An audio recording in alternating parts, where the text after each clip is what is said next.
এখন আমরা বিমান বাংলাদেশ এয়ারলাইন্সের বোয়িং 787 ফ্লাইটে আছি। আমরা চিটাগং থেকে হযরত শাহজালাল ইন্টারন্যাশনাল এয়ারপোর্ট ঢাকাতে উড্ডয়ন করছি। তো সবথেকে মজার বিষয় হচ্ছে আমার অনেক ইচ্ছা ছিল এই ফ্লাইটে ওঠার, যদিও এটা ইন্টারন্যাশনাল ফ্লাইট।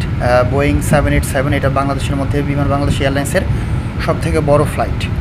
বাট এটা ট্রানজিট ছিল চিটাগংয়ে, কাতার টু ঢাকার, বাট মাঝখানে ট্রানজিট ছিল হচ্ছে চিটাগং। সো আমরা ডোমেস্টিকের টিকিট করছি, চিটাগং থেকে ঢাকা যাচ্ছি। আমাদের লাক অনেক ভালো ছিল বলে আমরা ইন্টারন্যাশনাল ফ্লাইটের উঠতে পেরেছি, এবং বোয়িং 787 যেটা হচ্ছে বাংলাদেশের সবথেকে বড় ফ্লাইট।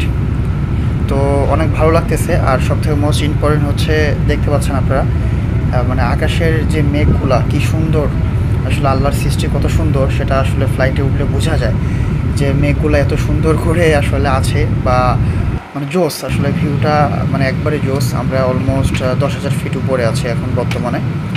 সো আমি সাজেস্ট করব যে, আর যারা ফ্লাইট লাভার, যারা ট্যুর ব্লগার, সো তাদেরকে আমি সাজেস্ট করব বোয়িং 787 ফ্লাইটে উঠতে। সো এই ফ্লাইটে অনেক ফ্যাসিলিটি আছে এবং one of the best flight বাংলাদেশের মধ্যে।